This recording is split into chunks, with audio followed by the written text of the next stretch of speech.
بجانبي الآن الفارس ناصر البقومي بطل كأس وزارة الشؤون الاجتماعية، والذي حقق اللقب قبل قليل بعد منافسة قوية أنهى جولته الأولى بدون نقاط جزاء، وجولته الثانية أيضا أنهاها بعد جولة قوية جدا بدون نقاط جزاء وحقق اللقب.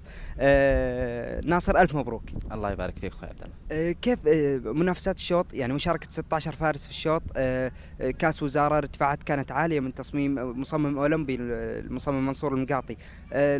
جولتك الأولى كانت مميز، جولتك الثانية كانت أيضا نظيفة وبزمن سريع. فارس واحد كان ينافسك اللي هو نايف الصاعدي في جولة بدون نقاط جزاء. كيف يعني هل أنت حاولت تحافظ على الزمن أو حاولت أنك تركز على أنك تنهي جولتك بدون نقاط جزاء أكثر؟ يمكن شفت ان 16 فارس وكلهم فرسان كويسين وقادرين ما شاء الله. انا ربي سهل علي الموضوع، يمكن اني دخلت اول واحد في الكليرات. يعني ما حصلت ضغط من اخواني الفرسان اللي عقبي مسوين كليرات، اللي هم نايف الصاعدي وبندر محفوظ وعبد الرحمن الهمزاني. دخلت الحمد لله، سويت دورة الحمد لله اللهم لك الحمد كويسة.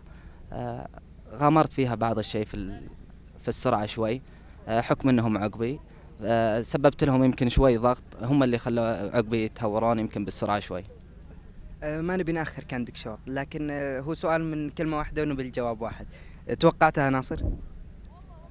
والله توقعتها بين اثنين، ان ما جت عندي بتجي عند اخوي فهد العيد. طيب ألف مبروك ناصر، الله يبارك تستاهل. فيك. شكرا يا اخوي عبد الله، الله يبارك شكرا لك.